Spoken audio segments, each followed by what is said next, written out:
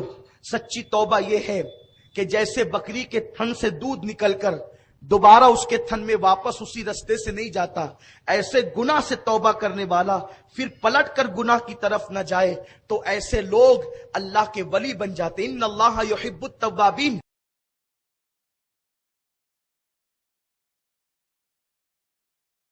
سے کیسے بن گئے؟ ایک شخص ہے جس کا نام ڈاکوؤں کی فہرست میں ہے، جس کا نام فضیل ابن عیاض ہے. فضیل ڈاکو وقت کا بڑا ڈاکو ہے. ایک مرتبہ جنگل میں ڈکیتی کے لیے نکلے. کوئی قرآن پڑھنے والا قاری قرآن پڑھ رہا ہے. کیا اب بھی ایمان والوں کے لیے، اللہ کے بندوں کے لیے وہ وقت نہیں آیا کہ وہ ان کے دل اللہ کی عبادت کے لیے، اللہ کے خوف سے جھک جائیں؟ کیا وہ وقت نہیں آیا لوگوں پر؟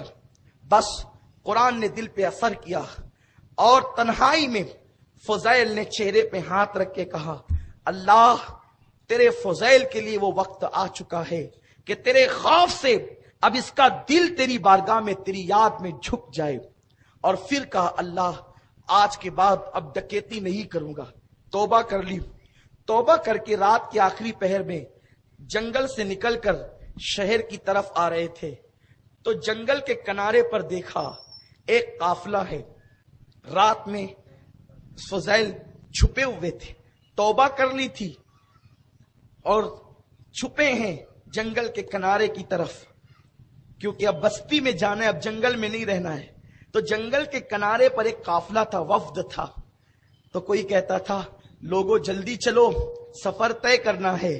تو لوگوں نے کہا نہیں، فضیل بہت بڑا ڈاکو ہے اور وہ اسی جنگل میں رہتا ہے، وہ لوٹ بھی لیتا ہے اور جان بھی لیتا ہے، ایک چیز نہ چھوڑے گا، لوٹ لے گا. لوگ خوف سے تھرا رہے تھے اور کہتے تھے نہ جاؤ، رات یہیں گزارو، صبح سفر کریں گے. فضیل کا خوف ہے، ہم رات کو جنگل میں سفر نہیں کر سکتے. تب فضیل کی آنکھ میں آنسو آ گئے، رونے لگے، یا اللہ میں اتنا برا کہ لوگ میری ڈکیتی سے ڈرتے ہیں.